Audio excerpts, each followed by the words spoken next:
Good evening, everyone. I'm Councilwoman Shannon Sneed, and welcome to the City Council chambers. We have in attendance my colleague from the 14th District, Mary Platt Clark. And it's just us two sharing this. Two women is like 4 men. I'm now. Sorry, guys. We're going to do this a little differently today. We're going to have everyone who is sitting on the panel just go ahead and introduce themselves and say what department and agency you're from. So, do you have a microphone? You have a microphone. Yeah, you can start. Good evening, Madam Chair and Councilwoman Michelle Wurzberger, Director of Government Affairs for the Baltimore Police Department. Good evening, everyone. Lieutenant Colonel Brown, Baltimore Police Department. Good evening, Nina Themles with the Mayor's Office. Good evening, Tamika Govan with MOCJ. Good evening, Stan Andrews with Prisons and Professionals. Good evening, Matthew Kachura, Baltimore Development Corporation. Perfect. Thank you, guys. For the purpose of this council meeting, I just wanted to invite representatives from the Mayor's Office of Employment Development, the Mayor's Office of Children and Family Success, to brief the City Council on the state of the labor market, particularly regarding youth and unemployment and employment of returning citizens. The hearing was initially a part of the Labor's Committee ongoing effort to strengthen the local economy and improve the lives of all of our residents and workers. Today's hearings returning to jobs with dignity. Baltimore City's residents represent 1 out of every 3 people in Maryland prisons. The devastating impact of racial profiling, mandatory minimums, over-policing, and tough-on-crime policies have led to Baltimore City having the highest percentage of the population in jail of any large city in the U.S.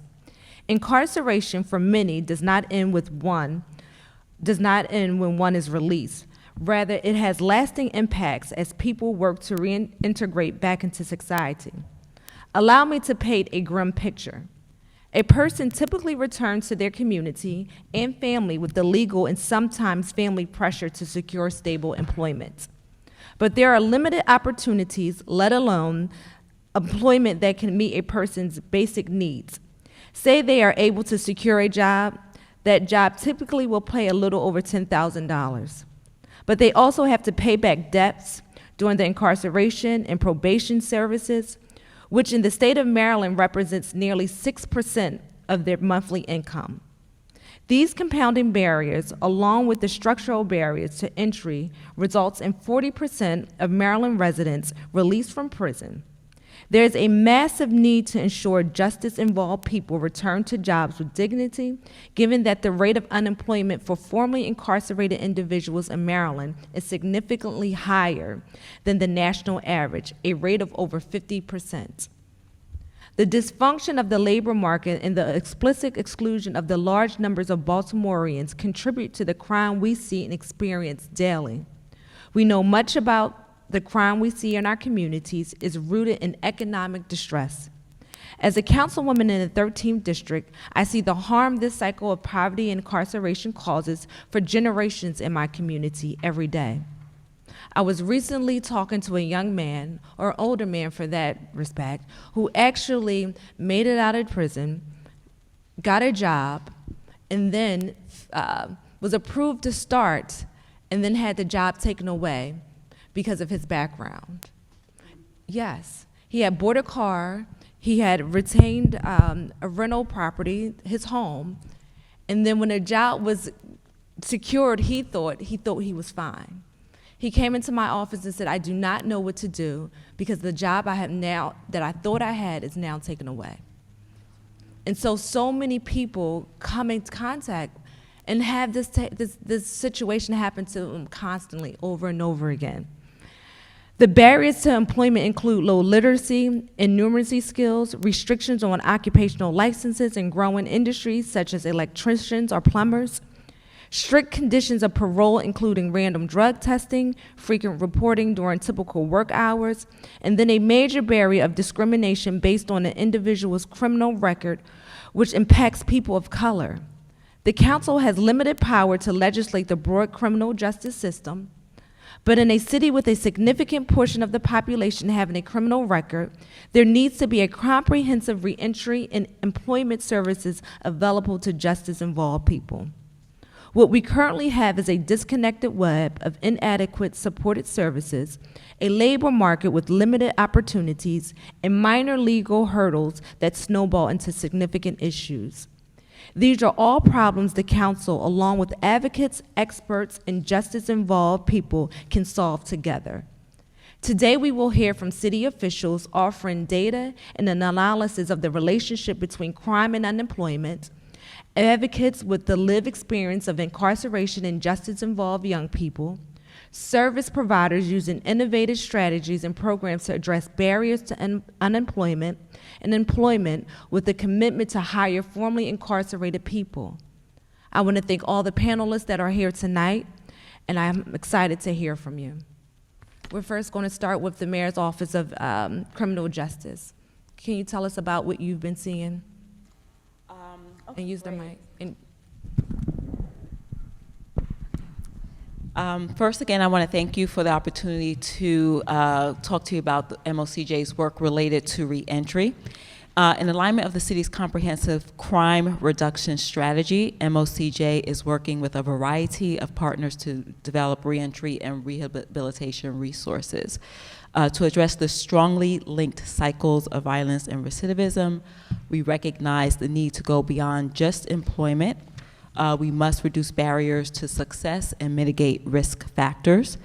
To support this work, MOCJ has recently hired a service partnership manager, and that position is tasked with working with community-based organizations to improve our response to people at highest risk of involvement with gun violence. This includes better incorporating tools like cognitive behavioral therapy, substance use counseling, safety planning, and housing stabilization resources so that people are able to effectively transition into new employment opportunities. To help develop this service response, MOCJ is releasing a request for proposals that seeks community-based service providers interested in building this capacity to work with our city's highest risk individuals. MOCJ will also soon post for a reentry coordinator. This position will work with the service partnership manager to improve our response specific to returning citizens at highest risk of involvement in gun violence. There's already some great work happening across the city to improve our response to returning citizens. And you will hear about some of that work next during BPD's presentation and from community partners who are here tonight. This reentry coordinator position will be tasked with coordinating much of that ongoing work, identifying opportunities for scaling solutions and working with reentry stakeholders to improve systems and procedures. I want to acknowledge Councilman Bill Henry from the 4th District. No, I just said it'd be good when people testify if they stand at that horrible podium, Okay. just because of the TV and all. Okay. So the request was to start going up to the podium, since we're being televised. Yeah. Does anybody from the police department want to go?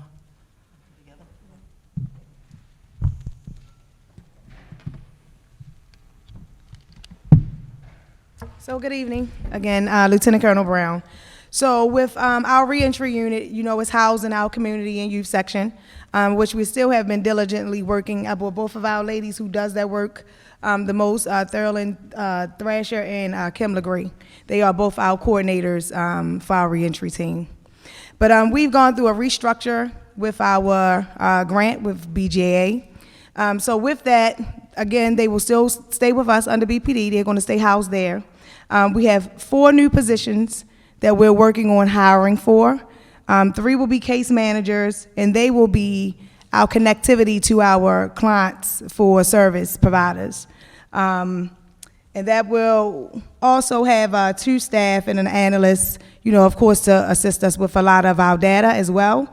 And another part of it will be for our evaluation and our assessment of our returning citizens who are on P&P but then reoffend with other acts of gun violence as well. So that'll be part of our data collection, but that's the second part of our new grant and things like that, because what we're finding sometimes is that we do have some of our returning citizens who do reoffend while they're still under supervision.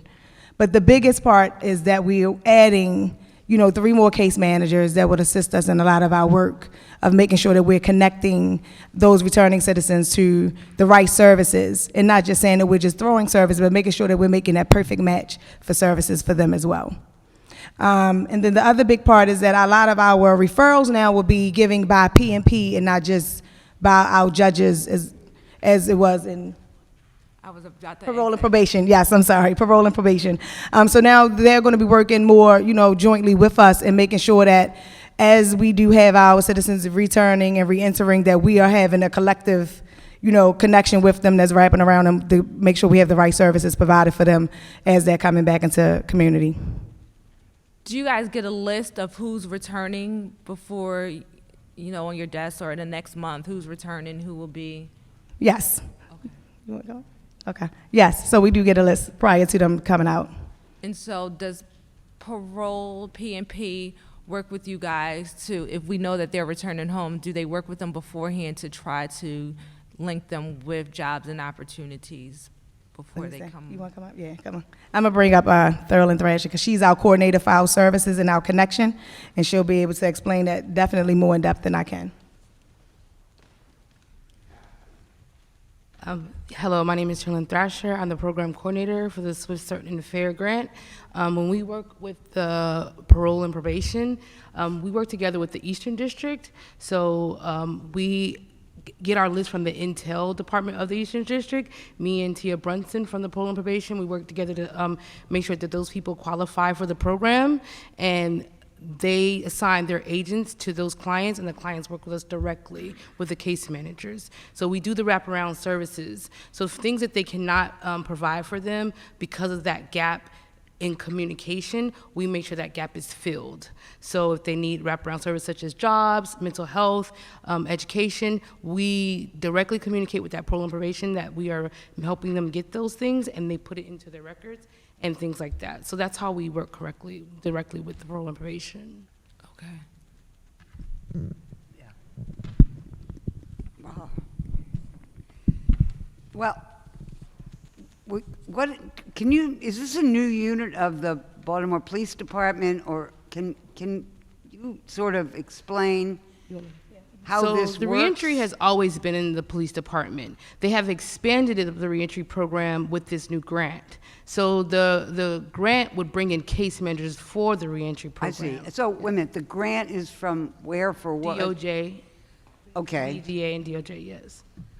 And so basically there's a grant that lets you expand the transition back to the city? So the grant gives us the opportunity to hire the staff that we would need, the manpower that we would need to give the case management, and it also gives the opportunity to apply the CBT, which is cognitive behavioral therapy. So that's what that grant does for us.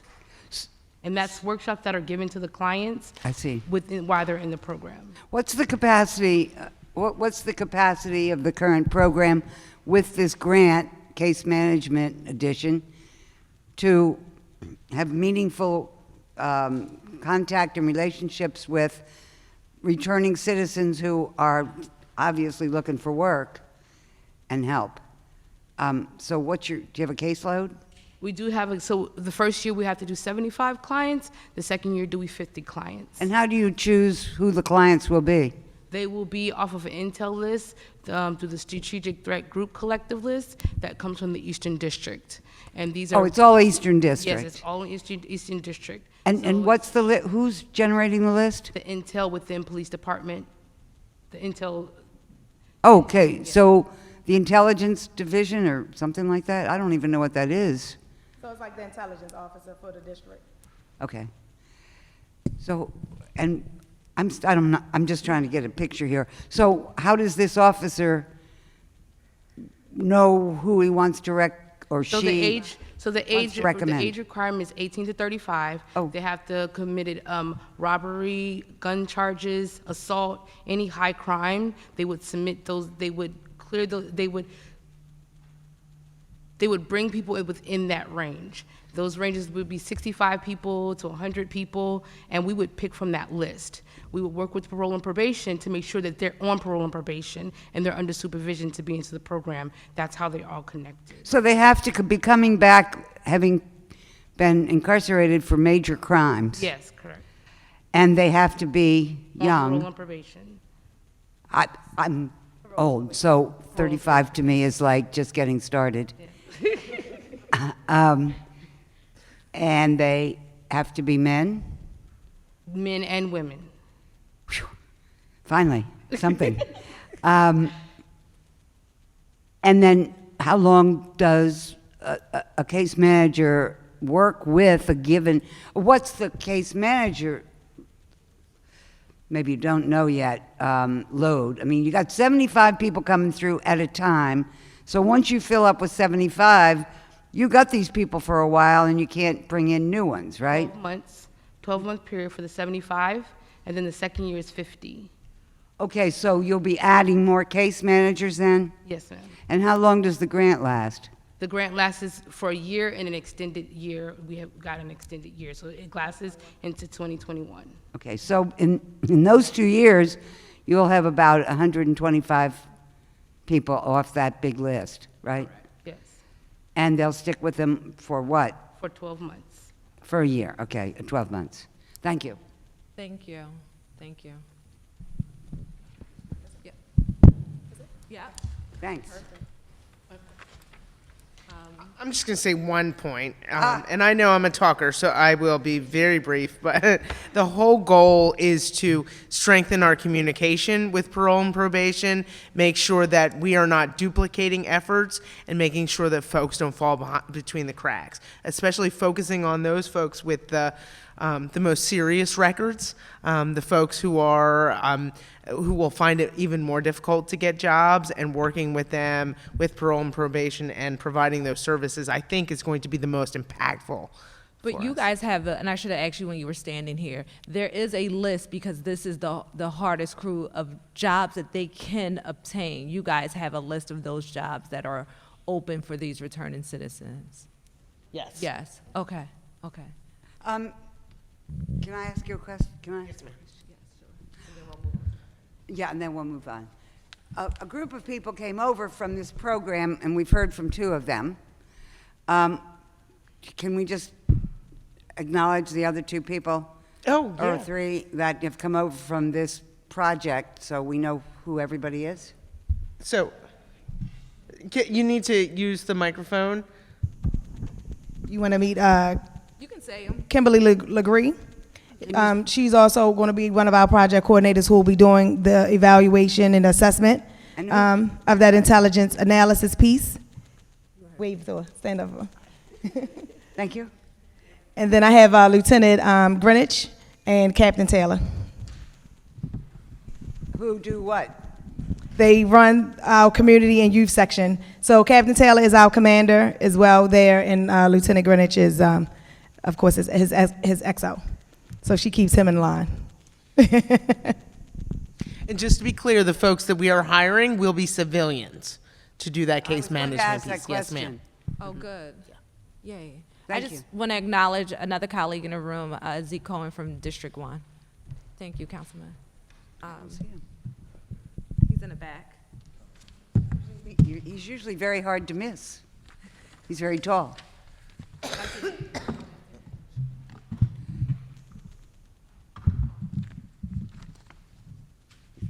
you acknowledge Dominic? Yeah. And can I acknowledge Dominic from the City Council President's office?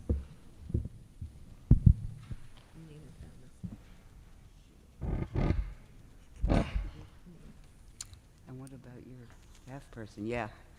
I'm forgetting everybody. Sorry, guys. And I also want to acknowledge Sam, who is assigned to our committee. Thank you. So good evening, everyone. I want to thank the councilwoman for inviting me and thanking everyone who are here today. So I come to this space slightly from a different perspective from some of the folks that just spoke. So I come to this space as a formerly incarcerated person myself, who was sentenced to 10 years in prison as a prior and persistent career criminal for 3 felony convictions, 2 of which were Class A drug trafficking charges. At the time of my conviction and sentencing, the prosecutor was actually pushing for life in prison because she felt that I had no hope for changing the person, changing the decisions that I had been making up until that time. I'm originally from Ferguson, Missouri.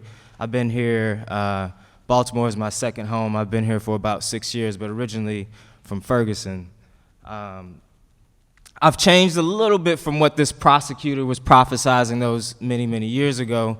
I'm now an endocrinologist, a scientist, and professor at Johns Hopkins Medicine and Howard University College of Medicine, as well as a visiting faculty member at Georgetown University College of Medicine. So the prosecutor kind of got it off just a little bit when she was saying that I had no hope for changing those many, many years ago.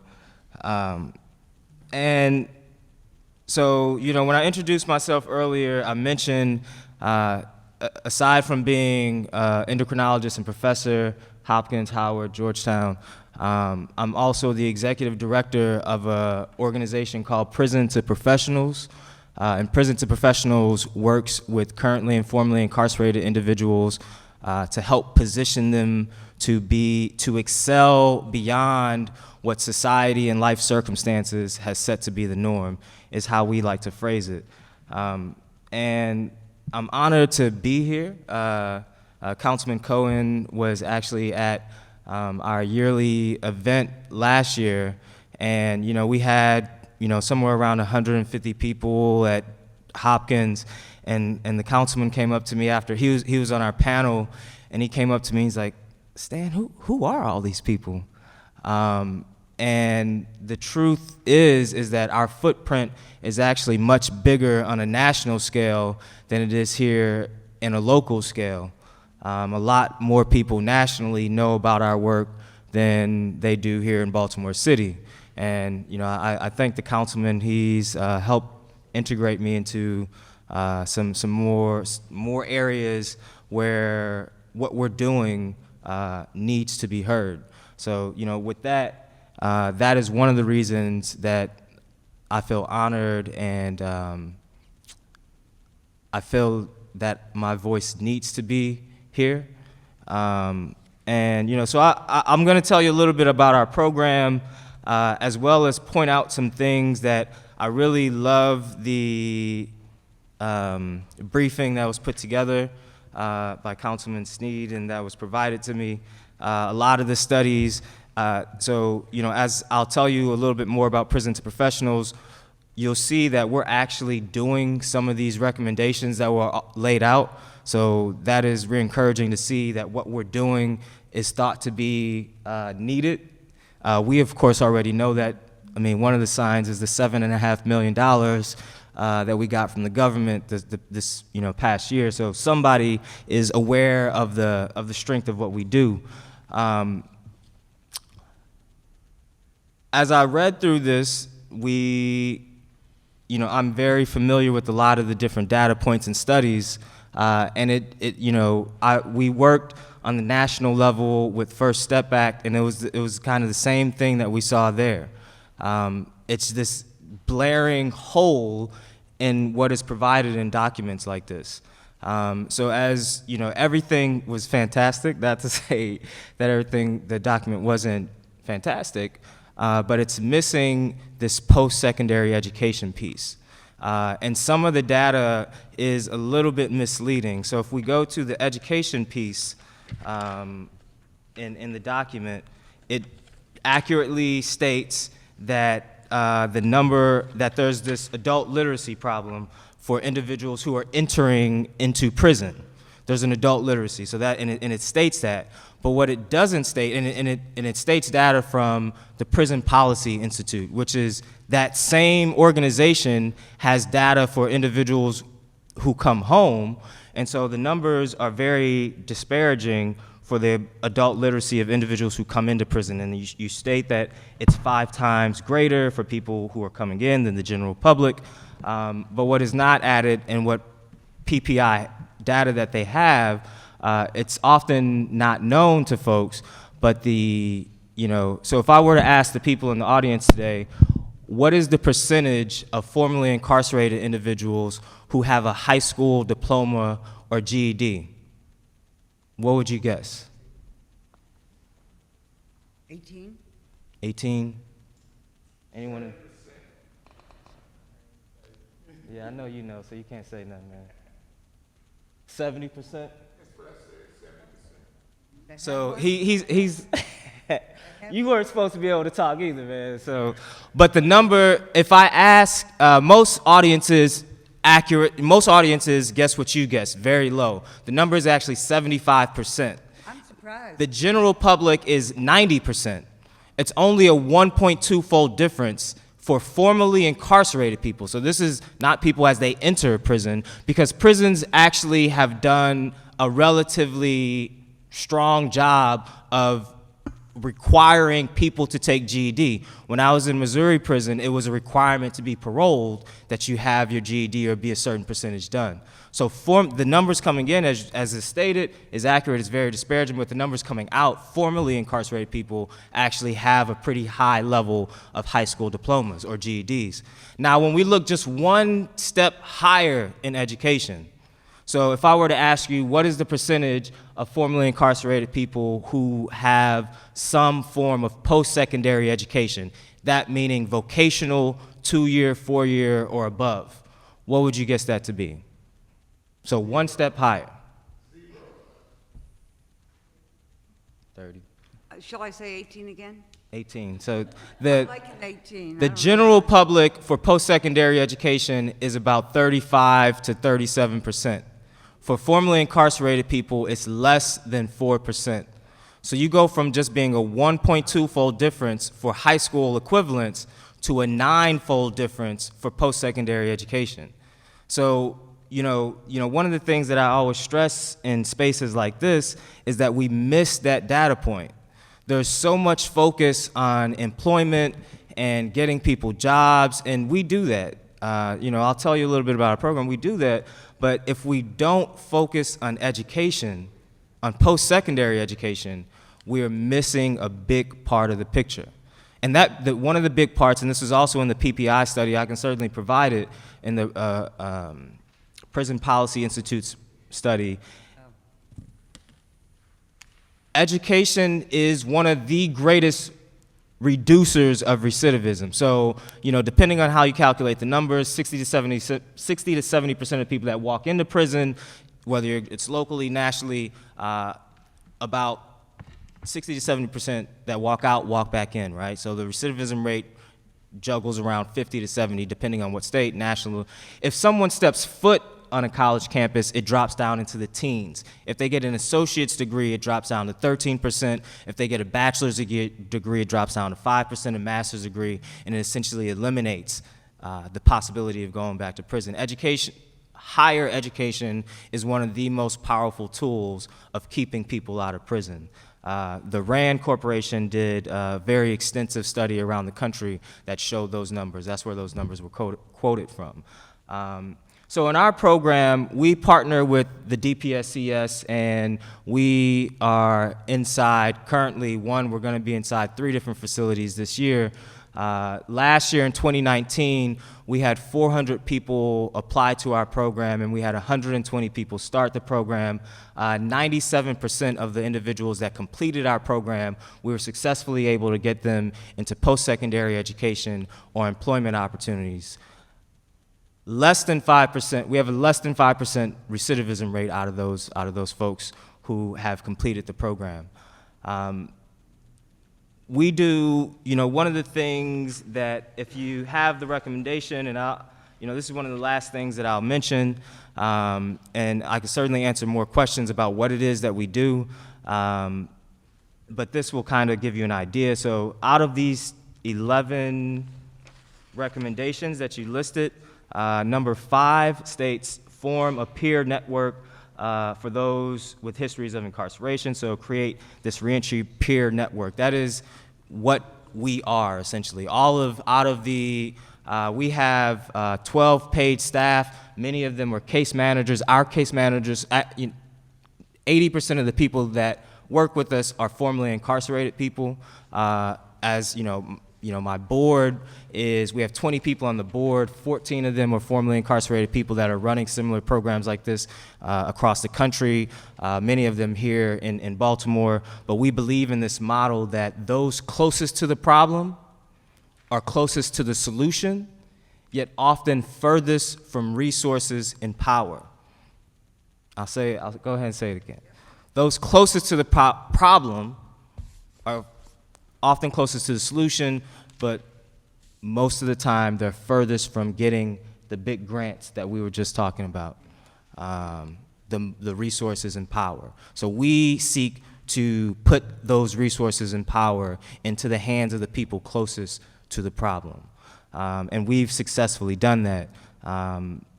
And so we already have this network kind of in place, and I would love to talk more about that. The idea of these coordinating services, number 6, states that creating an Office of Reentry, we are already coordinating a lot of different services. I'm familiar with a lot of the people in the room, and we really believe that that's an important aspect. Number 9 and 10, we are expanding current resources for formerly incarcerated people. One of the big things that we do, we have a number of partners. We also have an employer list that are friendly to hiring people who are formerly incarcerated, Johns Hopkins being one of them, and a number of other smaller employers that we're connected to. And I will stop there and take any questions if you have any. My first question is, so instead of placing people into jobs, the main thing is to first educate, is what your target, is what you try to do. So how do people returning home with the target of going back to school and providing for them? Right. That's a great question. So one of the things that was pointed out in the study or in this document that you provided and that you mentioned is that returning citizens oftentimes are only getting about $10,000 a year in income. So our partners, Hopkins being one of them, most of the places that we partner with, the MOUs that we put in place, we ask them, with Hopkins for instance, they work part-time but get all the full-time benefits of tuition reimbursement and different, health care and things of that nature. So we make sure that our employers know that one of the top goals for us is that they're in school, as well as being employed.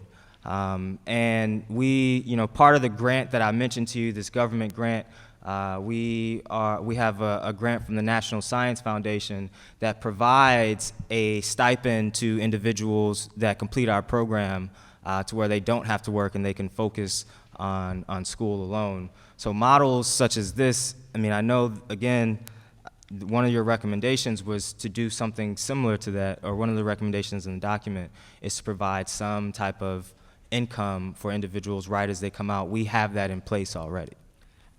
Another question that I have too in reference to this topic is, how do you make sure that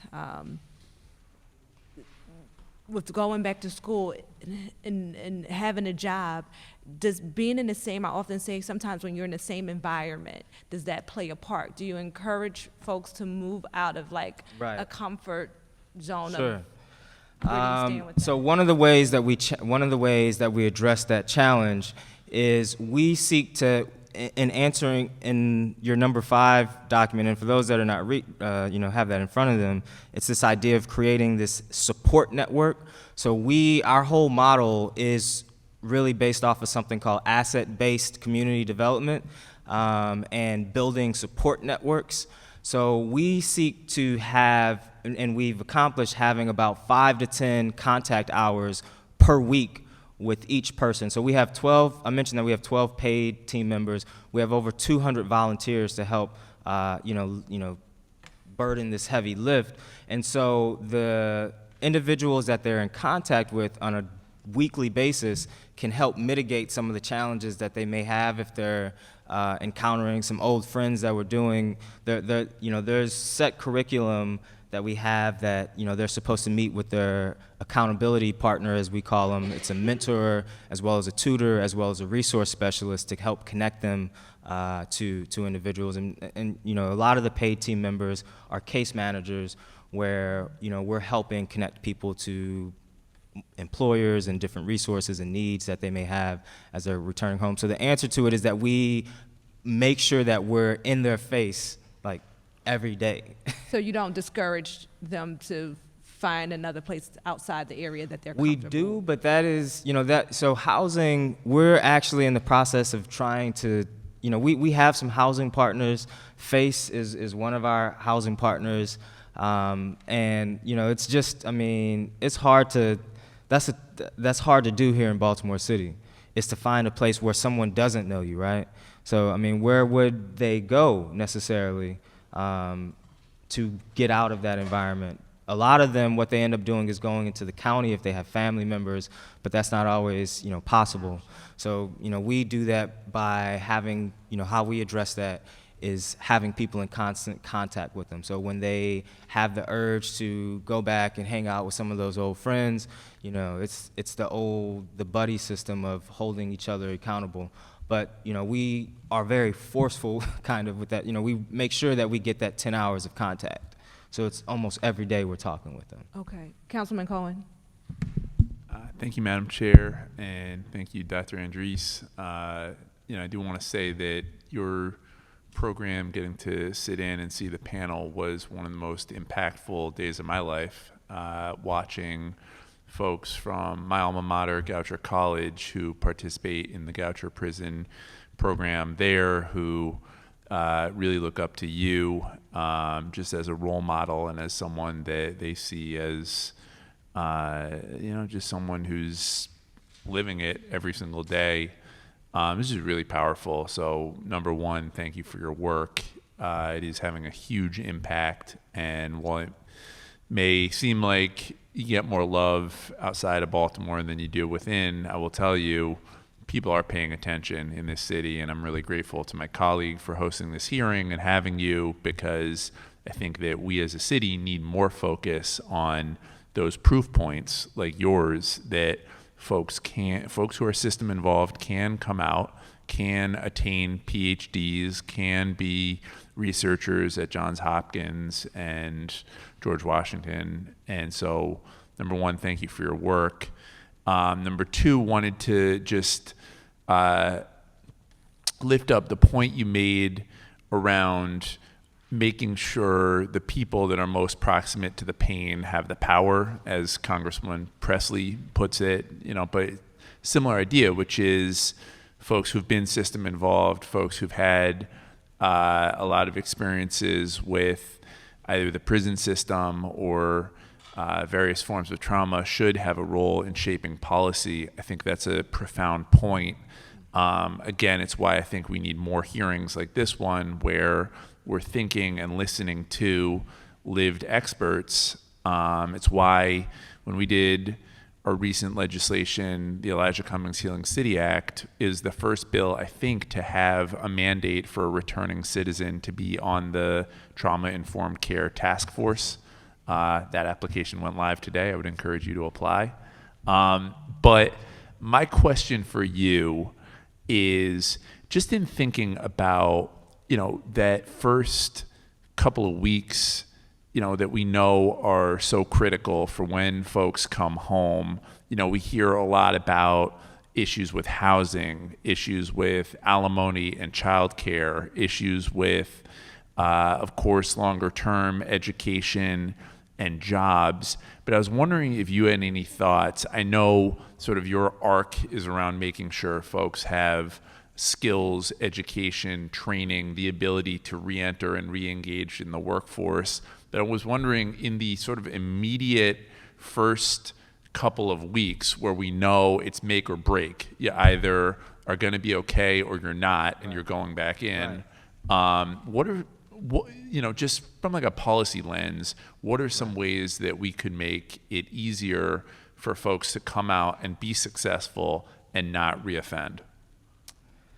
So that's a great question. And before I think about tackling it from the policy lens, from the lens of how we operate, so we like to say that we stay in our lane. So really focusing on education is our lane. But we know that you can't do reentry without having connections to all these other things. That is why one of the people that are connected to each of our participants, we call our participants scholars.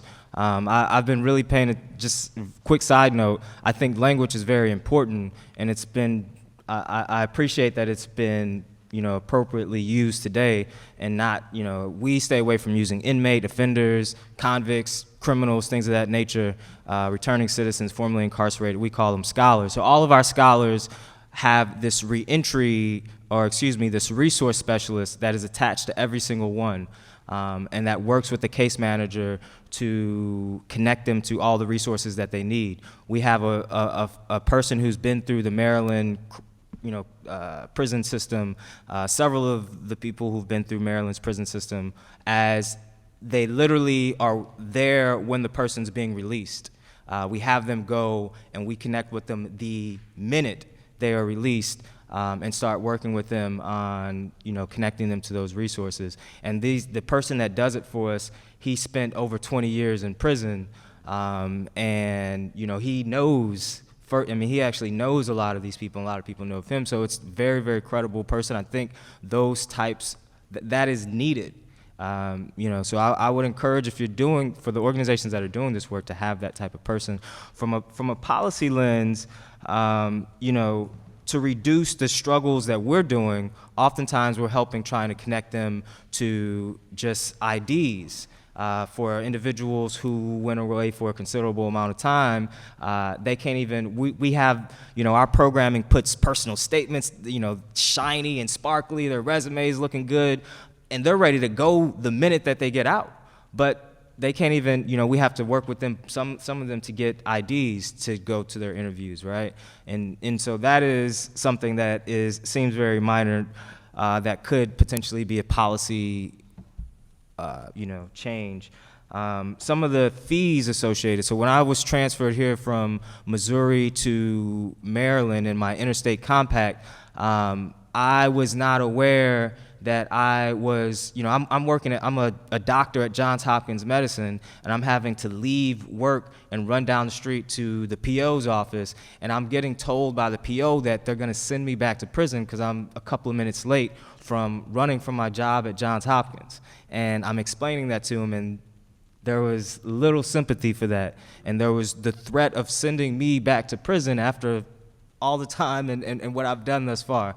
And that was emotionally traumatic and difficult to deal with, and run back to work and have people that don't look like me, that didn't just experience what I did, and having to do that. So that this is a little extra side, but I got a call from CCU with an $8,000 bill. My PO did not inform me that I was I eventually got moved off of having to see. CCU is the collection agency for Maryland, Central Collection Unit.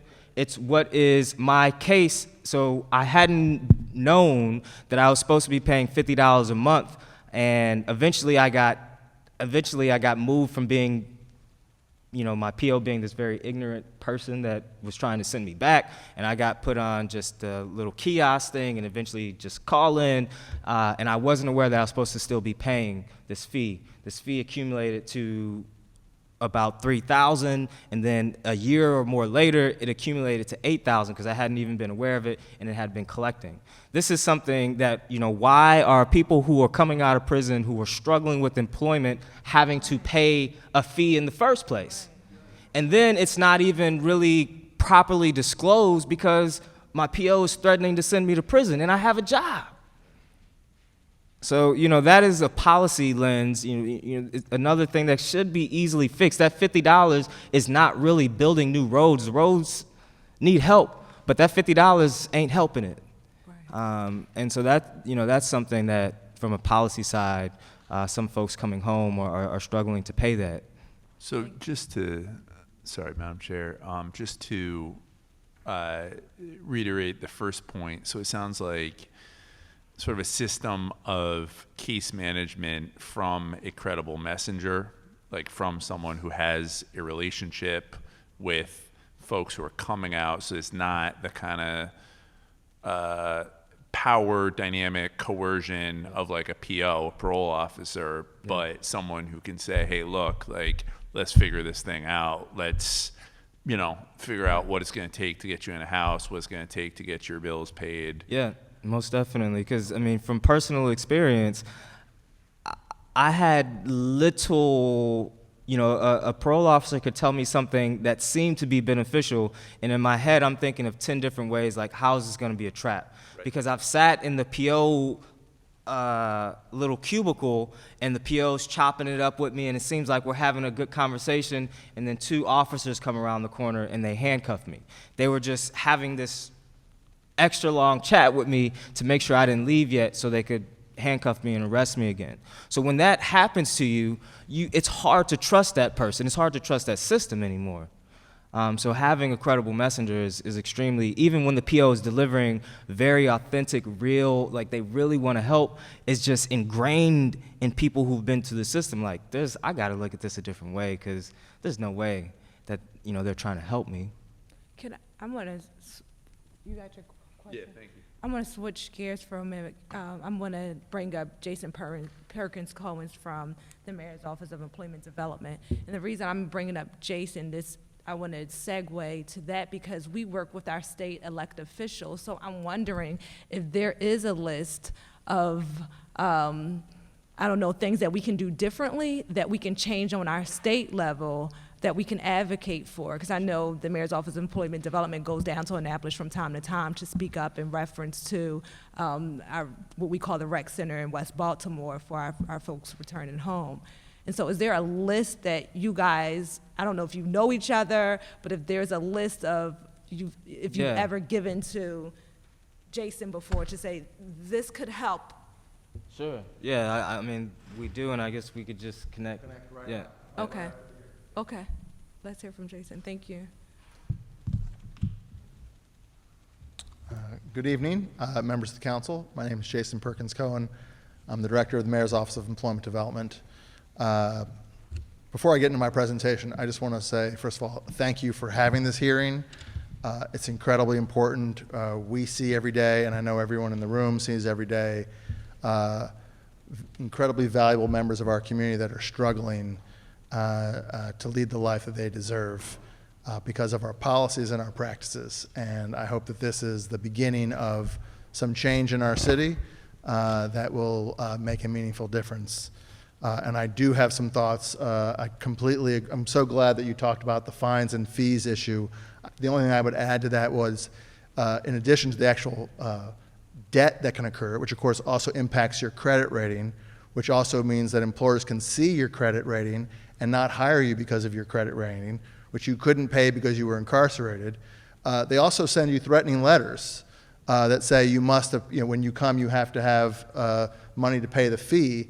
And if you don't come because you're concerned that you don't have the money to pay the fee because you don't have a job because we have policies and practices that don't support our residents, then you're in violation of your parole and you can be reincarcerated. So, that's just one example of the cycle that we get ourselves into, and we need to change. That's just one. There's a whole list of them that I'd be happy to talk with anyone, really. Jason, is there a list? So when we were at the Mayor's Office of Employment Development, there have been times when I would go to the prison and talk to folks about who were coming home. But when it's time to be released, is there a list? Do they give you a list of these are the things that you'll have to pay? These are the things that you'll have to do. Is there a list that they give you so you won't be blindsided when you? Not that I'm aware of. I mean, they're also supposed to, by law, give an ID or some sort of identification card, which they didn't used to do. Yeah, that and is while something. the That's law what- requires it, I'm like- anecdotally hear that doesn't always happen. But It's not a state. Use your Yeah, use you your have a microphone on your desk. because we're recording so everyone can hear.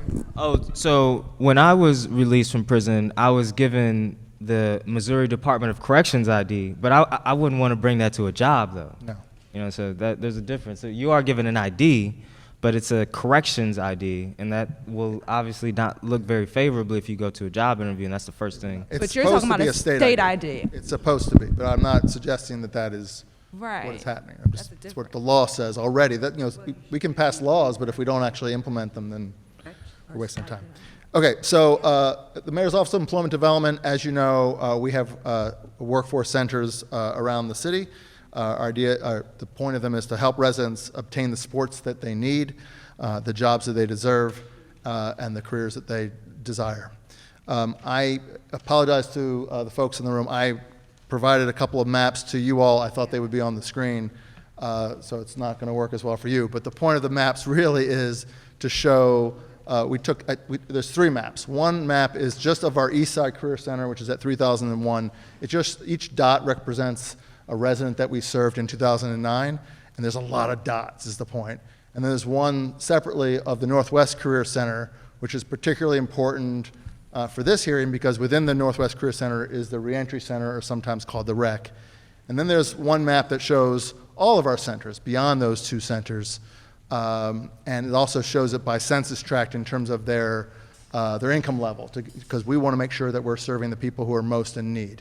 And that gives you a sense, and quite honestly, us a sense that we're targeting in the best. We're not there at the best way possible, but making sure that we're targeting the right people.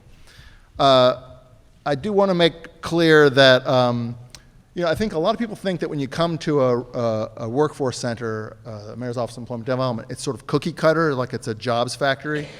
And it isn't at all. Actually, what happens, the process is really driven by what the person who walks in the door wants. So if someone says, I want a job, I need to get a job as quickly as possible because I'm worried I'm going to get evicted or I have to pay my parole fee or whatever it is, then that's the process we go forward with. If they talk about other services, whether it's obtaining their GED or child support, that will be their first thing that they'll work on. We have a process we call Goal for It. It's a little corny, but it's really, we want to make sure we're not driven by compliance, but what the person's goals are from who we're trying to serve. I'm just going to list a couple of services that we offer. Career coaching, resume writing, computer literacy, recruitment events for specific employers. We have the Baltimore City Community College, and by the way, I'm really referring to what happens at the Northwest Career Center. BCCC is at the center offering GED classes. We have child support in the building, with the idea being that they can remove the restrictions on a driver's license, or at least start the process of altering arrearages based on unemployment or other factors. Maryland Legal Aid comes periodically to do expungement. We have a program, we partner with a group called Pivot. That's a reentry program that offers cohort classes in resume preparation and online applications, web-based job search assistance, et cetera. We have another program called Bridges to Careers, which is where we meet with the residents and we help attach them to occupational skills training for an industry-recognized credential. And we've helped over 300 returning citizens obtain that credential and a pathway to a high-wage job. We partner with public safety, the police department, and many others. I really wanted to spend, I know you've got other people you want to talk, I wanted to talk a little bit about some of the recommendations in your piece that I think were all great.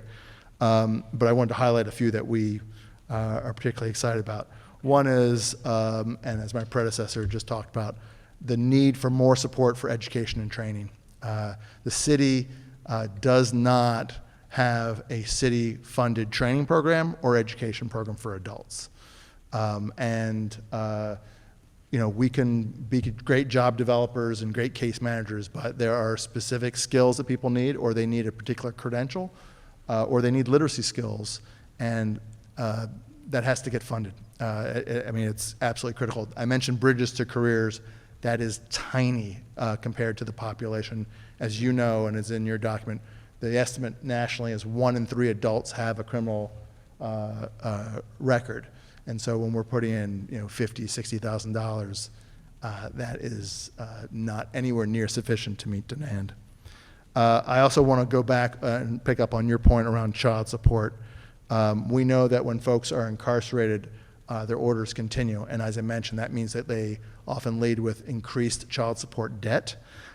Look, we've done studies. So we had an initiative called One Baltimore for Jobs, in which we partnered with the Child Support Agency, where they lifted the restrictions on driver's license as people entered training programs or education programs. And guess what? More support was paid to the kids, because child support is supposed to be about the kids.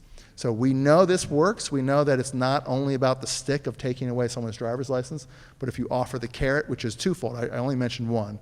One is to restore the driver's license. And the second is to wipe away debt. So there's over $1 billion of uncollected child support debt at the state level, and it's not ever going to be collected. And what the research shows, and we have a little bit of research here locally, but it's national research, that when you offer the opportunity to someone to say, if you start paying your support, we'll start to forgive debt that's owed to the state, that more support will be paid to the kids, and the state will actually be better off too, because they'll collect some of the money that they would otherwise not receive.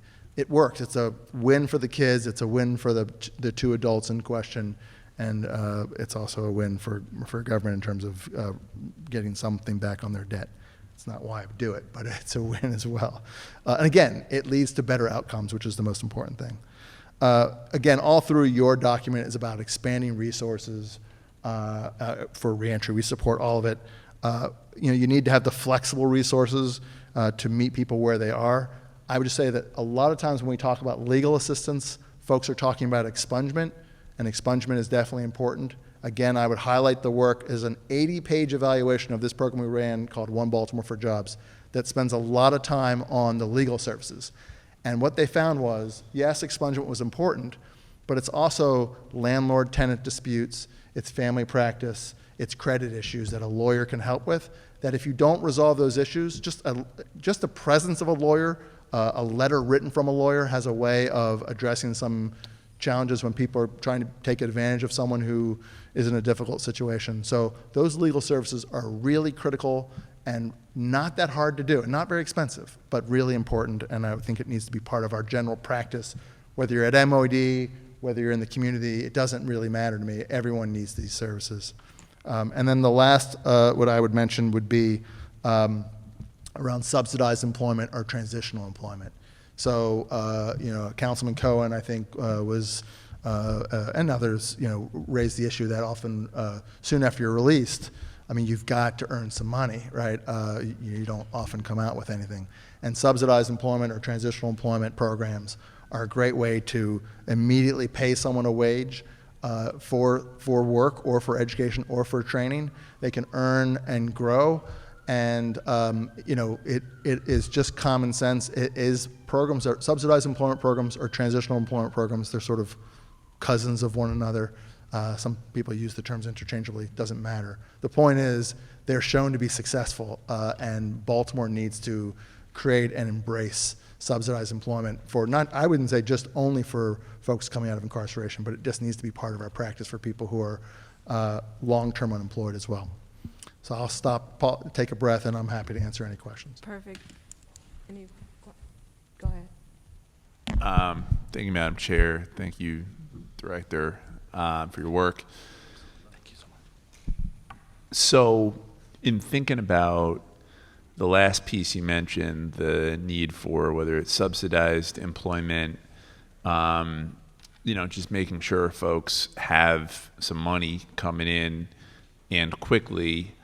I want to know from your perspective, how could we as a city better leverage our contracts, our procurement, right? I mean, we spend a whole bunch of money on paying folks to do work, whether it's the Department of Public Works, whether it's contracts with DOT, et cetera, et cetera, et cetera. I'm wondering how we could better leverage the public dollars that we have in this city to support exactly what you're talking about, which is folks coming out of incarceration who very, very clearly need the work, instead of what I think we sometimes do, which is pay people who don't live in our city, who don't necessarily employ from within our city, who may or may not have good or bad labor practices, but are just coming in cheap because the bid is the lowest. How do we shift that paradigm so that as a city, we are making sure that every public dollar we spend is not only benefiting us from getting the weeds cut, the trash picked up, but is supporting keeping folks out of reincarceration? Yeah. Well, I think the good news is we don't have to make it up ourselves. I mean, we're doing it in small ways in the city. ROCA, the council is well aware of, does have some initiatives through city contracts in which they're putting people to work. There are a few other nonprofits, including Living Classrooms, that has it, but they're really small scale. Lots of other cities, from New York to San Francisco to Tulsa, Oklahoma, have done this on a much bigger scale, where they think creatively about the work that the city, every city, needs to get done that could be done by somebody of virtually any skill as a transitional job. It's really important that it's considered, it's not a job for life. It's a job to have for a certain number of months while you're working on other things, and we're helping you to get a better pathway to a full-time job.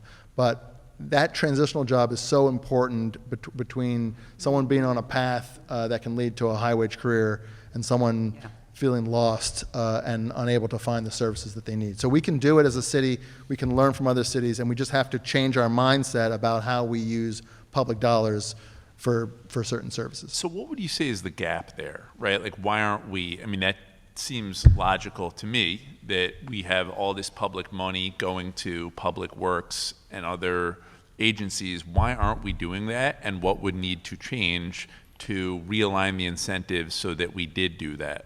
Yeah. You know, I think some of it is historical, about as Baltimore getting in the practice of thinking in this way instead of being focused on lowest cost bid, for example. There's another type of contracting called best value contracting, which we could consider as a city that it might be worth paying a little bit more for one kind of contract, but you get a better value because you're employing vulnerable citizens. That's one very important way for us to think differently about how we spend our dollars. The lowest bid is not always the best bid for the city. Thank you. Thank you. Yeah.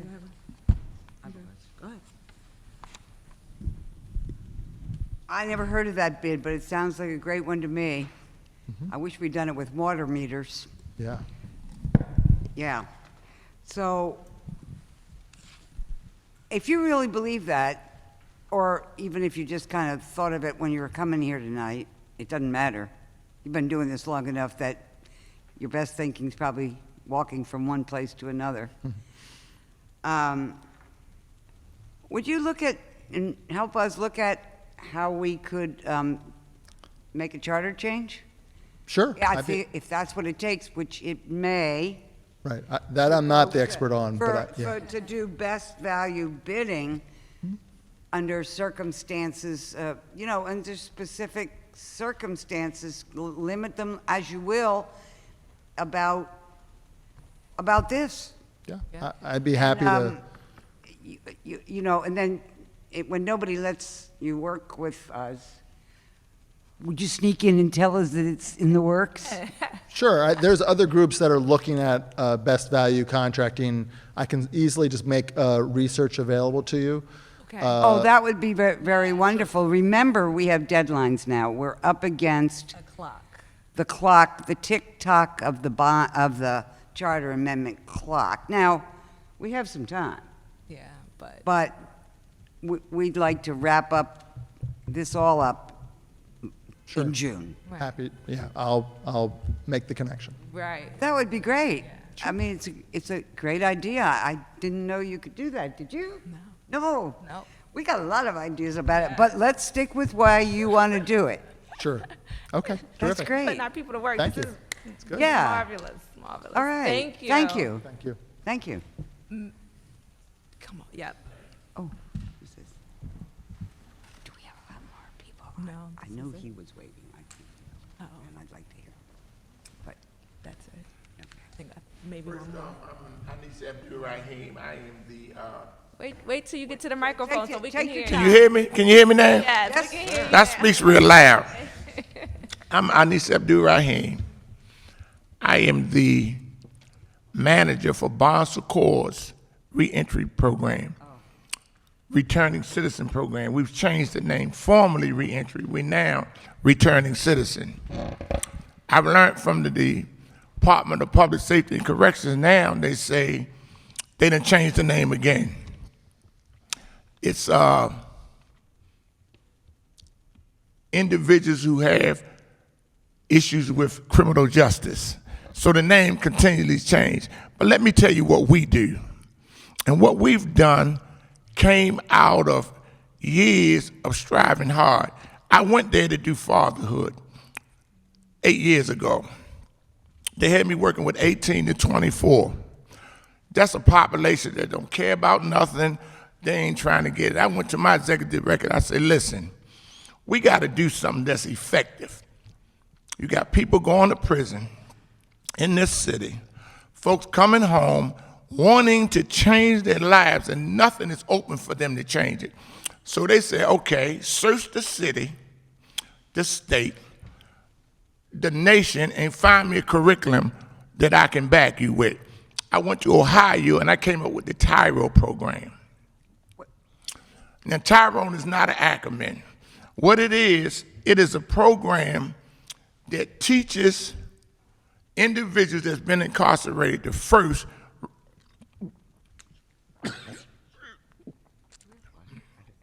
excuse me. Any water here? We're getting some. we're getting Please. water. Why you give me that candy, man? Thank you. I got some. Oh, good. Sometimes they have water in there. Ate that candy just before I got it, but I'm good, man. Thank you. It's not an acronym. It is a Latin word that means someone learning something for the first time. It means an apprentice, a protector of their family and their community. It's 10 sessions. What the 10 sessions teaches, and I have a male and a female that I brought with me who've been through the program, and I want you to hear their story. It teaches folks coming out of prison how to sell themselves. Because human beings hire you. Human beings that necessarily didn't do all the right things, but they didn't get caught. So when you really tell your story, they have a sympathy for you and may give you a chance. We did research and found out that in Maryland, industries that hire ex-offenders are friendly felony are warehouses, Amazon, Giants. I'm talking warehouses now. Amazon, Giants, Feli. They hire people. So what we do, when you bring them in the program, and what I offer them is this. You give me 9 out of 10 sessions, because life show up. You might miss one. If you miss more than one, you have to make it up. While they going to my program, I'm going to guarantee you, and we're going to pay for you through, my Lord. Oh, jeez. I wonder.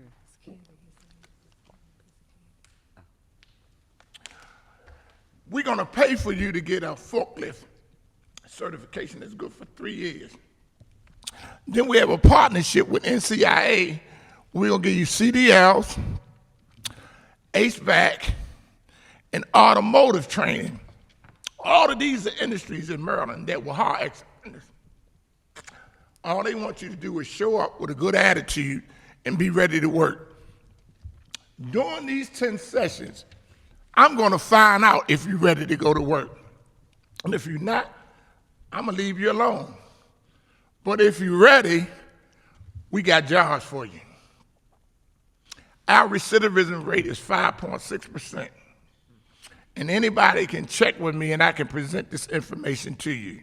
Now, moving forward, there's still problems with folks giving ex-offenders second chances. You're going to hear it from my two students, what they had to go through to get ahead. And it's really sad. You cannot continue to punish people year after year after year after year after year for something they did 16 years ago. At some point, you got to say, enough is enough. And give them a second chance to contribute to the tax base and to be a productive citizen. They come home ready for that. I do a good job in preparing them for that. I know I do a good job because I've been doing it for 9 years now, and it works.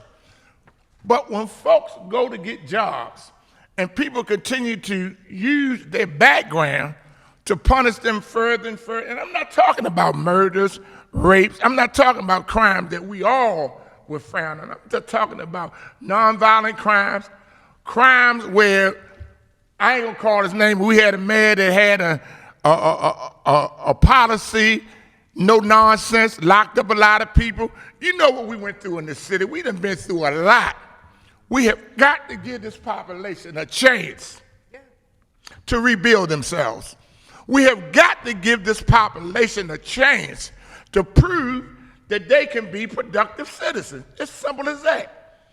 So what we do after these 5 weeks, we get them a resume, we get them a cover letter, we introduce them to a case manager, they work with them, we take them to Eastern Lift, certify them in forklift, we refer them to NCIA, we get them certified in CDL. They don't have to pay for it. Now, at NCIA, they have to be on at least food stamps. If I have to take them over there, I'm going to make sure they get them. We got a partnership in Savage, Maryland, and with Sharp Dressed Men, we get them suits. And they just don't take and give them a suit. They sit down with them and give them a mentoring situation about how to dress, why you don't wear certain colors with your complexion, why you do it this way, why you don't, to get them ready for, treat them like a human being. Let me say this, I've been to Hagerstown, I've been to Cumberland. Brother, they treat you like dirt. I've been out 30 years. After you go out of that situation, you need some people that's gonna treat you like a human being. All my partners, I got a partnership with High Hopes, 33rd Street and Greenmount Avenue. Everybody in the city that get arrested for drugs or using drugs have to go to this program. I bring those people into my program, and I'm telling you, they're just people that made bad decisions. When you give them what they need, they are ready to be a part of the citizenry and add to the tax base and do positive things to uplift our city. We have to open the door and let them in. We haven't done a good job at that. Letting them in to demonstrate that they can be a productive member of society. In my program, I work for Barnes Accords. 100 years ago, some sisters got on a boat from France and came to Southwest Baltimore and adopted that community. Well, you know they sold the hospital a couple months ago. But Barnes Accords Community Works is still doing the work beyond the hospital. The expectancy of life in that community is 68. You go 14 blocks up to Roland Park and it's 84. Something wrong with that picture. Something wrong with that picture. Why people in this community die at 68 and white people in that community die at 84. It's because we're not giving them the two. We have a farm where we grow vegetables and give them to them. We got trucks that we take it to the neighborhood to feed them. We have wraparound service. Once you get into the Tyrell program, your girlfriend, she got children, they can get our early Head Start program, they can get the GED program, they can get financial literacy, and these are the things we need to do. But we have to give people a chance to show that they can do better. Some of us suffer because of circumstances. Many of us are where we at because we had a good circumstances. Some of us had a bad circumstances and we didn't make good decisions. I went to Pimlico Elementary and Middle School today, taught the 6th and 7th graders, and I'm gonna tell y'all something. They were so disrespectful. It blew my mind. I asked them, how many of y'all know that by the 3rd grade they're building prisons for y'all? None of them knew that. But they were smart, they was disrespectful. You know what that's as a result of? The opium and the crack cocaine situation that we suffered in this city. That's who their parents are. So no one is there parenting. We got to give people a chance to turn their life around. And I don't want to go no further. I think I got an excellent program. I think we built an excellent program. But I want you to hear from two people, after going through our program, what they went through. And I'll come back and answer any questions that you need me to answer. Can I bring Nyanta up first? Sir, can I just ask your pardon and your Sure. friend's pardon? I have to be someplace. I've got to leave now. Wow. Because I'm supposed to be someplace in 5 minutes, and I promise. So I apologize to your speakers and just ask you to forgive me. And thank you so much for your presentation and your program. I'm sorry you had to leave, Mary, because I know you've been a fighter in this town for years. I'm still a fighter, but if I don't show up, You right. if I don't show up, I'm gonna have to fight. I got you. We'll still hear So from can you. I bring up Nyanta so she can tell you about her experience in our program? Yes. I'll get the from Come on, Nyanta. my colleagues.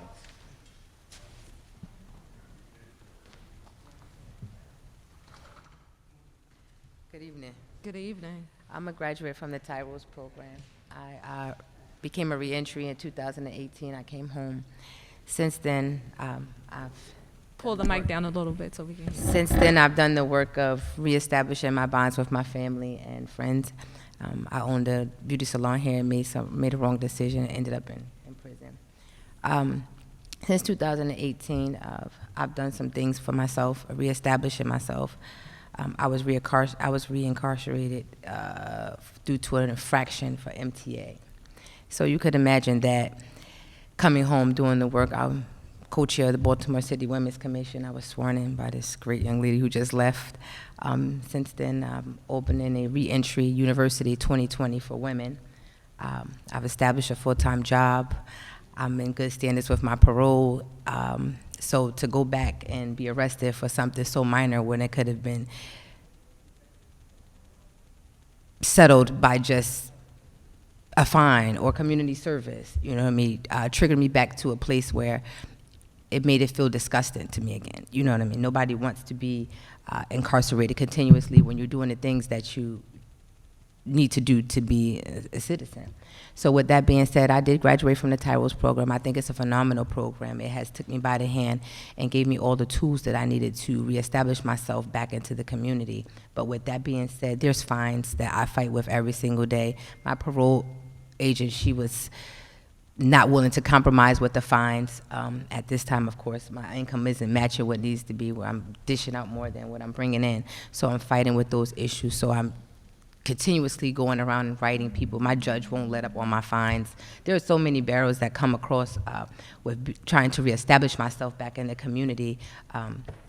So with that being said, even maintaining a job, even for myself, it probably wasn't as hard as it would be for somebody else to get a job, because I came in with certain tools to be able to establish myself. But with those people who don't have those tools, it wouldn't have been as easy the road would have been a lot tougher than it was for myself. With that being said, I think that the laws and the stipulations that they put on us to adhere to just to get out of prison, just to get back into the world, to reestablish ourselves, is difficult. It's difficult. So I was saying that the program, I went to several different programs. Tyro was the program that really pretty much set me and put me in a position where I can monopolize and get myself back together. Like I said, I had a warrant. I didn't even know I had a warrant all this time. I'm seeing my PO. They never notified me I had a warrant. That was something that you could have just gave me a call or told me to come in, and we could have settled it at that point, not letting me get arrested and my family getting a call. Do you know what that does to your family when they get a call and say that she's going back to prison, for what? Nobody understands when this warrant's been sitting on your desk for weeks. Oh, yeah, we seen it, Miss Holloway, your supervisor. So I come to see you and call you every month. Why couldn't you tell me that? Why couldn't that have been resolved? Why do I have to go and be traumatized by the arrest again, all for a phone call or something that we could have went to the parole board and settled something so easily? You understand? No dirty urines, where I'm in compliance. You tell me you're going to send my bill to collections. Well, who wants to go to collections when they're trying to get their life together? You want to put your credit back together. I'm just going to hit a button when it's all said if it's not paid. Excuse me, I asked you for more than one time, how do I get rid of these fines? Is there a waiver? Oh, yeah, you can get a waiver. Well, where is it? I've emailed you. You don't respond to emails. So there's so many different barriers that the reentry, that us as in reform trying to come back into face, and it is difficult. It is difficult. So hopefully today that you guys come up with some type of solutions for people like myself who are dying to get back into the world and establish themselves and help the people and the women that I left behind that are in jail for just smaller crimes that I was in. Can you give me the 3 right off the top of your list that you would think would be solutions or legislation that you would like to see that we could fight for that would make an impact right away? Fees and fines. Fees and fines are detrimental to somebody who works every single day, have to pay rent. It is a headache and a barrel. You will go back to jail, or like I said, you can be at this point now, I connected with somebody from the parole board. My parole fees have been rendered. You know who's stopping me? My judge. I have fees and fines. I can't come off parole and get my record expunged because I owe fines to the court system, but I'm eligible. I've earned every credit there was for being out, but I can't get rid of it. So I have to pay it down slowly. Those things hinder me. I want to close this chapter of my life. I want to get it expunged. I want to move forward. I want to CEO my own business. But in the meantime, I'm working a regular life, trying to establish myself with just being able to survive. So one is the fees and fines. The fees and fines, and these are the fees and fines that you get as soon as you come out. Yes, there are parole fines and there are fees and fines that the court system puts on you. Got it. So right now, your occupation is, do you mind sharing? Yes, I'm a supervisor for U-Haul. I pretty much supervise U-Haul, one of the locations. And you can not answer the next question. You can say you'd rather not say. Are you making above $15 an hour? No. If I do overtime. But then I kill myself, but that's fine. But yeah. My colleague and I, that's one of the things that we fought for, that we said would make hourly wages. A huge impact right away to the families that are here in Baltimore City. We're trying to do everything we can, and that's why I even went on with this hearing, because I know that this is a population that needs help and that we need to hear from, and we don't need to delay the conversation any longer. Mm-hmm. So no matter, I understand it's a lot going on with the virus, but I just wanted to hear from you, to hear from all of you guys, so we can make sure that we are doing the right thing in this fight. Part of Reentry 2020, University Reentry 2020, is taking the hands of a person within the first 72 hours of them re-entering back into society. It's imperative. That 72 hours sets the tone for whether or not they will be back and be returning and be built back into the system. Because all of the things that you might not think about, we think about. You know, we walk around with an X on our back continuously. Maybe they know, maybe they don't know. Do I need to disclose this part of my life or should I not, just to get a job? So 72 hours is imperative to someone being able to have a successful be successful back into society.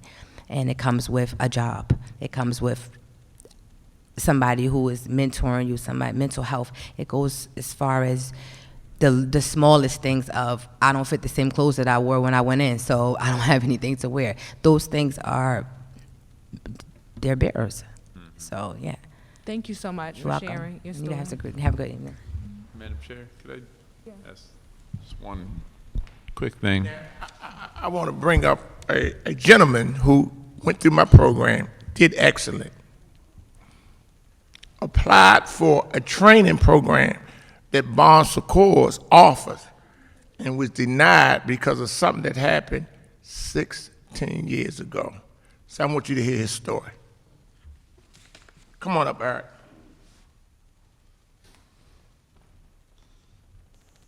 How everybody doing? First and foremost, thank you for your time. Thank you for everybody being here, trying to find out what the problem is, trying to find a solution. My name is Eric Reed.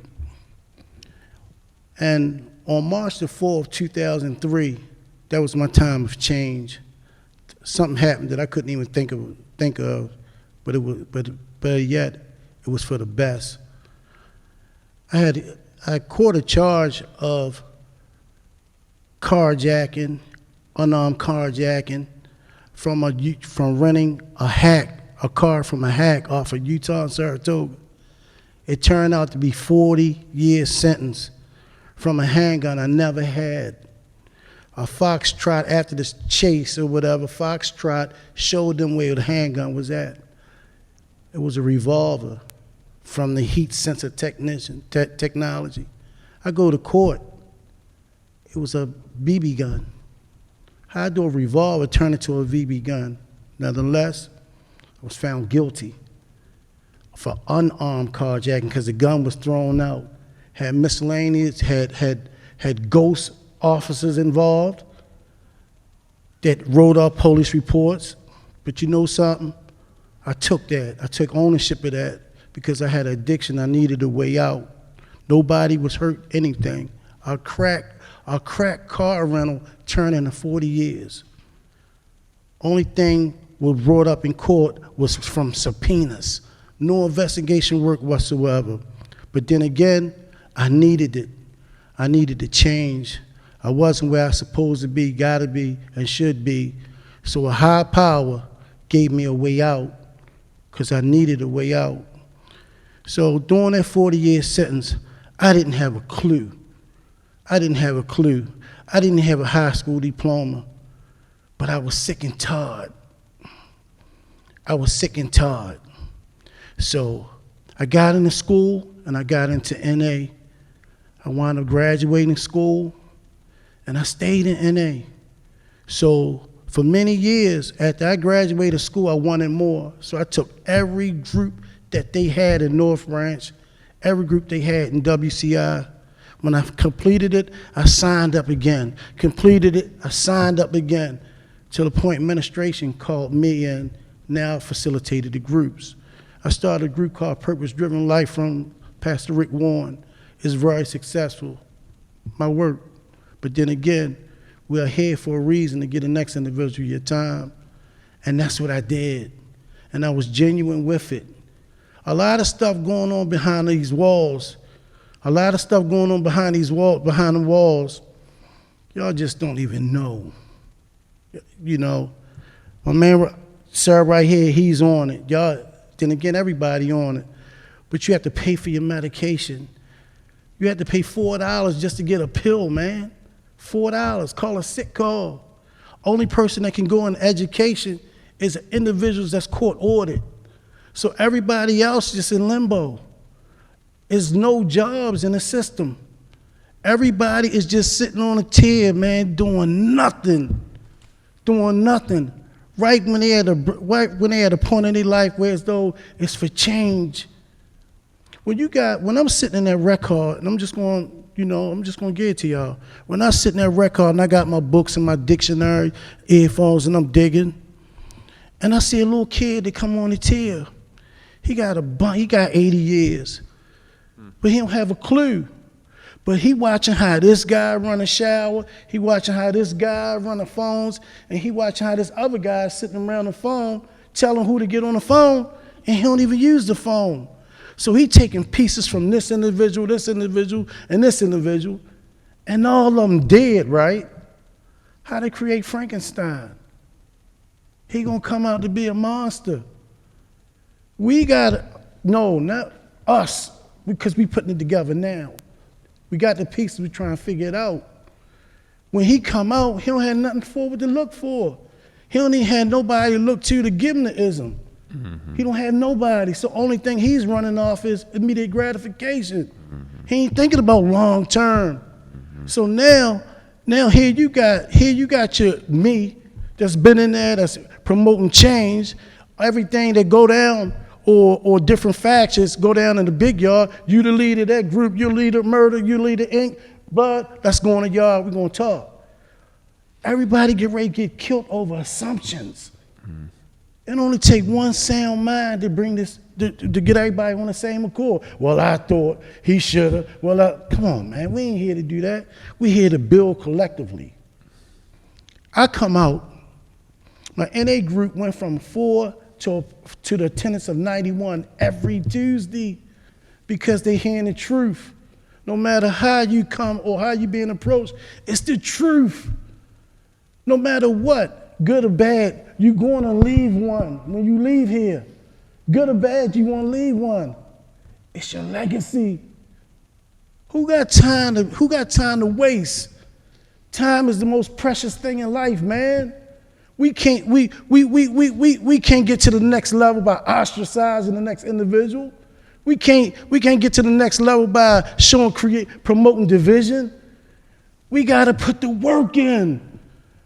When we take the time, which is the most precious thing in life, our time, and we promote it to giving it to the next person, that's what we are here for, man. That's what we are here for. We're not here to hate or demoralize. He just ain't where he need to be. Well, take the time and give it to him. I don't have no money, but what you going through tomorrow, I guarantee you I'm gonna be there with you. And we gonna talk to that landlord and come up with a collective plan what we gonna do. That person will never forget you. You know something? I love you, man. I love you. Thanks for being there. You dig? It's like it's in a disarray. It's no more humanity. Cool. Understand that. I'm gonna do what I gotta do and get the next person my time. I take the hit. For the destruction that I cause, I take the hit. I go to reentry program, Tyro, and I met Mr. Raheem. I saw him when I was down Eastern Shore 2016, when this Freddie Gray stuff was going on. I had 30 years then. I hurried up, wrote his name down. I said, I gotta find him. And lo and behold, I found him. I got into a program called Tyro under bond secure. Man, I went through it, got all the members in there, everybody, we really building as men. So the directors of the community center for bond secure asked me to do the speech. I did the speech. I couldn't write nothing down. It had to come straight out the mechanism, what I experienced, what I lived through. I gave a speech. Kudos or whatever, but I didn't do it for that. I did it because that's what I felt was right to do. I was offered to work for them, going, as a training, to get into their training program, off the whole 9 yards. So, oh my God, I got passwords, I'm ready to go to work. My suits, I'm ready to go to work. I get a phone call from Anne Marie Duke from Virginia, Human Resources for Bond Secure, told me I can't have the job because the executive out of Ohio said I can't have it because I've been locked up.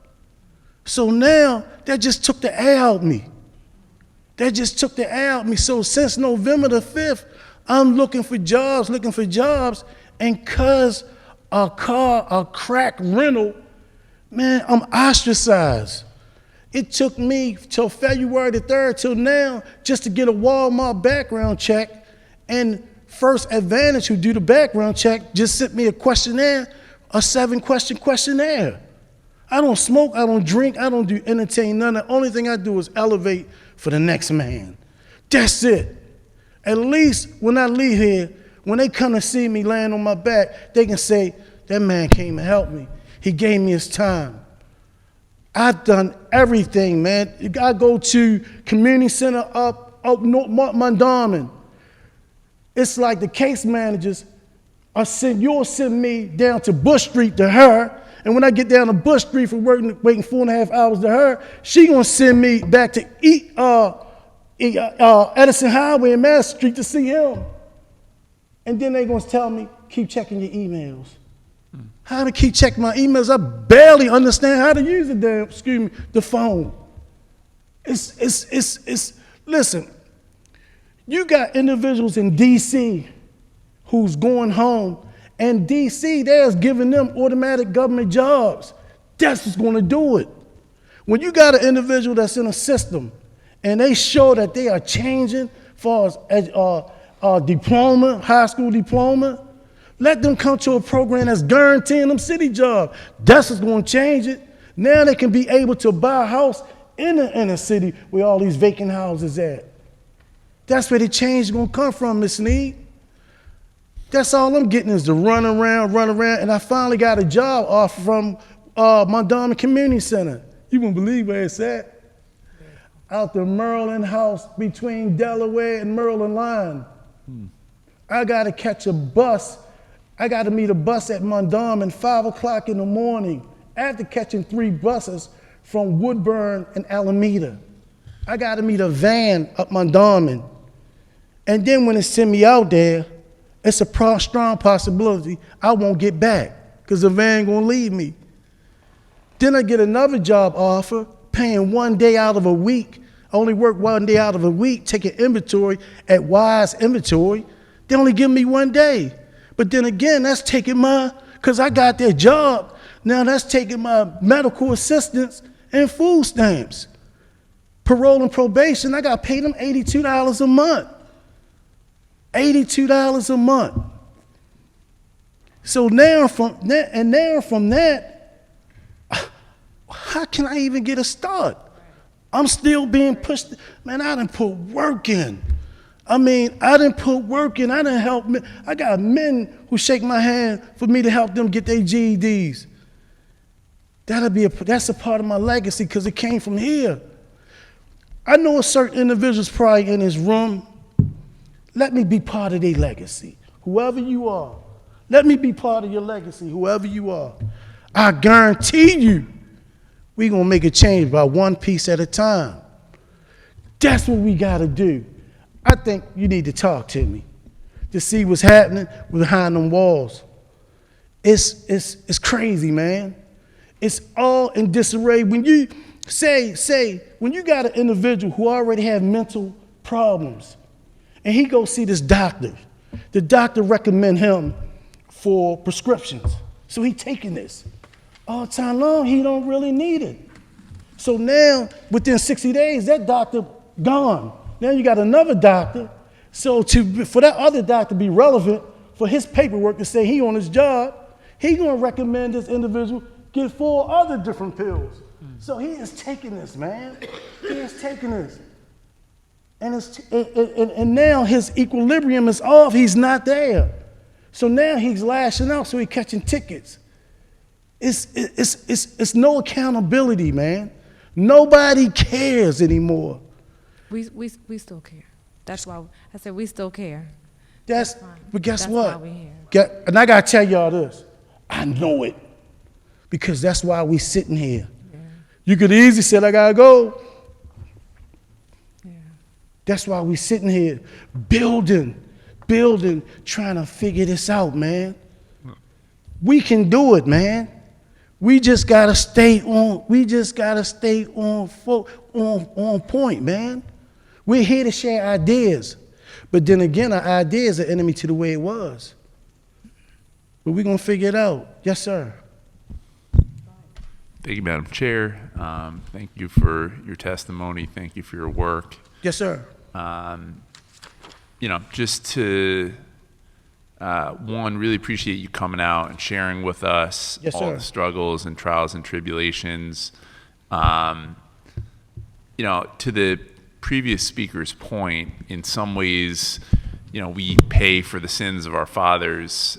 We think a lot about, you know, a previous mayor who, instead of treating substance use disorder, addiction as a mental and behavioral health crisis, treated it as criminality and spent his time locking up 100,000 plus Right. of our people here in Baltimore. I just had a meeting before this with a gentleman who's been asking me for a citation. He works at DPW. He's been there 28 years. And I sat down with him. I said, you know, why do you want this citation so bad? And, you know, I'm going to give it to you because he's great. He goes above and beyond, and he's been a great employee. But I was like, you know, why do you want this citation? And he said, well, let me be real with you, Cohen. Why I want this citation is because I want a pardon from the governor for a crime that I committed. And I said, okay, so, you know, what was the crime and when did you commit it? And I was like, did you kill someone or did, you know, what happened? And he said to me, he was like, nope, in 1996, I got caught selling drugs. And he's like, and that is still hanging over my head. It's now 2020, so 24 years later, Still hanging over his head. And I'm like, you know, and look, I want to be clear, you know, it's not acceptable to sell drugs. It is not good for anyone that, you know, that's a problem and someone needs to face a consequence. But here, I thought this man might have killed someone or done some heinous crime, but to know that 24 years later, we haven't figured out a way to fully get him to have done his time and paid his consequence, because he did spend time in prison, that this is still a thing for him. To me, that's really what we need to solve. You know, in your case, in the previous woman's case who was testifying, once you do your time, once you pay the penalty, Yes, sir. once you are held accountable for the thing that you did, then we need to figure out a better way of getting you back into society, restoring your full rights in our democracy, making sure you have access to housing, to jobs, that you're not held down by fees and fines and sent right back. It can't be a system, and again, this is not a system that Councilwoman Sneed or I created, but it is one that I think we are actively working to dismantle with your help, because if we want to end recidivism, we have got to figure this out. We've got to help folks be able to get back their lives so that we're not doing this in 20 years from now, having the same conversation. Can I say something? Yep. If you have that individual, right, and while he's in a system, and he's no tickets, got his GED, right, and he come home, why can't he come home to a program that's guaranteeing him a city job with benefits? I sit up here, man, and went to Walmart and tried to buy glasses with my MedStar medical card. They didn't want to take it. So I turned around and turned that MedStar into Priority Partners. Now Priority Partners, I can't even pay to have fillings or caps. I had to come out, I had to get somebody that I know to help me to do this. So now I'm double in limbo. If that person can come home and guarantee a good job, that's going to trickle down. Now, and then come with that package, Ms. Sneed, he is able to buy a house that was sitting vacant. Now, when he go to get his little house, he the talk of the block. Everybody want to be part of a success story. Everybody want to be part of it. Well, One thing I've learned, people in his situation need to look at people like me and say, if he can do it, I can do it. Going above and beyond, man. 30 years I've been out.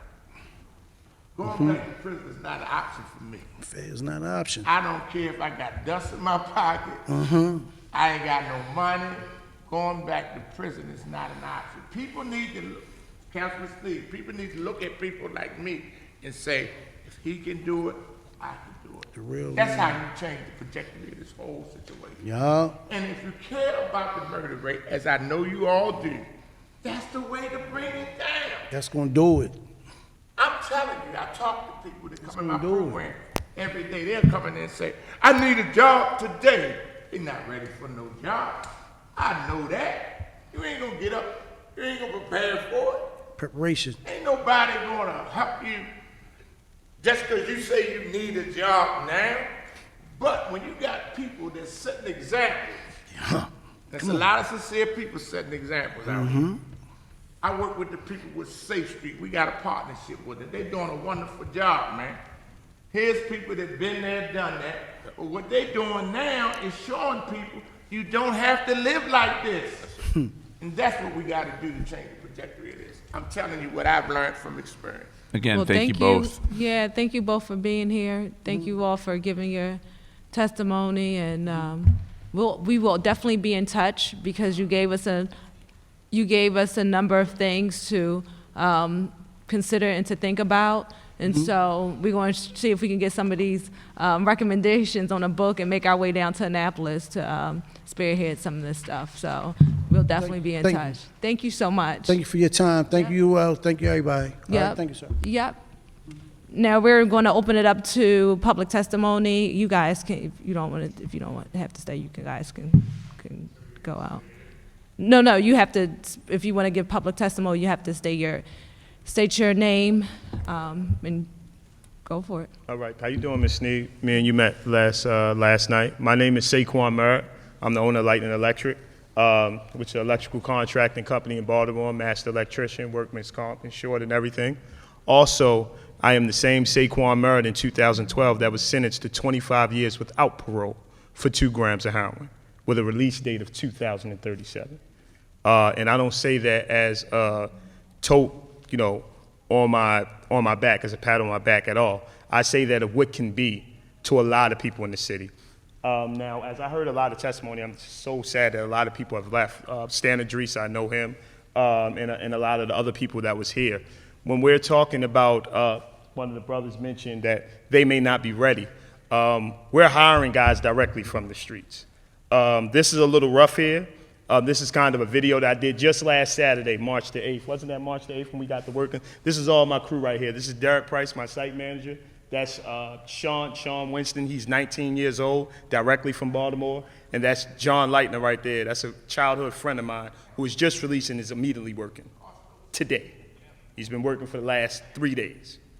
But what we did was we have a property on 2819 Kirk Avenue, a contract for small contract, total of about $3,000. Most of the money went material into my laborers to get the work in. But we needed some guys to get down and dig a 32-inch hole, which was designated by us by BG&E to put a pole mast up, as this needs to be done in many of these vacant properties. That's 16,000 that's in the city, correct? So we did that. And I got a guy here. It's kind of raw. You're going to hear him. But you need to look. He's talking about $1 up here. You know what I mean? Just for a couple, you know what I mean? He would have been on the corner. That's right. What he did? May have did anything. May have been a line of gunfire, anything. We pulled him immediately off the corner. Him and this guy here is homeless. As I said again, this is raw, right? But this is your city, right? Hold it, because remember you're live, and so it's just hard to hear. Okay, with the video. I apologize. But again, So we'll I just want to give y'all a glimpse of that. But again, that's raw, but that's your city. Hopefully, in the long term, we want to get those guys in jackets and uniforms and be part of Lightning Electric. A lot of the things that I did not hear when we were talking about the valued engineer contract and not taking the lowest bid is involving the people that are from the city that are minority contractors inside of the game when these deals are happening to bid on these contracts. Why? Because what he said, the problem with employment, and it's his program, right? We got a conduit, we got an avenue. We can't connect these people to employees. They're still dealing with things. Why are you not supporting guys like Lightning Electric and other construction companies or any companies that are formerly incarcerated?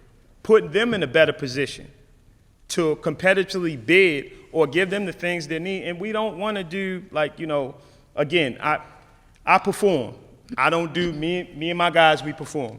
We get in there, we get a contract, I know what it needs, I know what it takes, I know what the material to get it done. If I'm not mistaken, I don't know if I know her, but they also tried to prevent me from getting my master electrical license because I had a felony background. And I spoke on a bill that was led by Senator McCray, right, last year.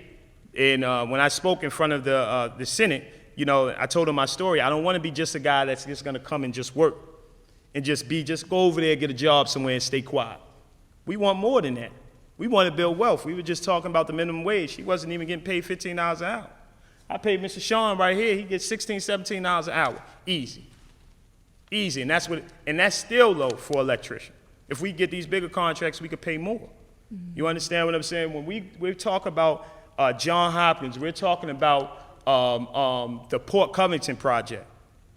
Where are the minority contractors? Where are we? We're doing the work. The big companies are in there. But what about us? I stand, Lightning Electric is many things, right? Lightning Electric is number one thing, justice reform, because that's who I am, right? Lightning Electric is also providing opportunity, providing employment and providing opportunities. And we're also civic engagement. That's why I pulled them down here. You understand? They wouldn't have came here. Had I not known about this, I had to shop on the website and look through city council to find out this meeting was here to voice our opinion of what's actually happening, what's going on throughout the city. So I come to y'all and I tell y'all this is because it was a lot of things that I seen missing. I was that guy on the corner. I've been home 2 years and 3 months. Congrats. 2 years and 3 months. Good. I managed to grasp my own company. I managed to get MBE certified, which is a long process. With the permission of God, I did that all by myself. We just rewired the entire downtown locker room in Townsend Mall. If you go in there, please look at it and see them lights in there and know that we did it. A man that was formerly incarcerated on Park Heights on Wrightstown in St. Ambrose selling dope.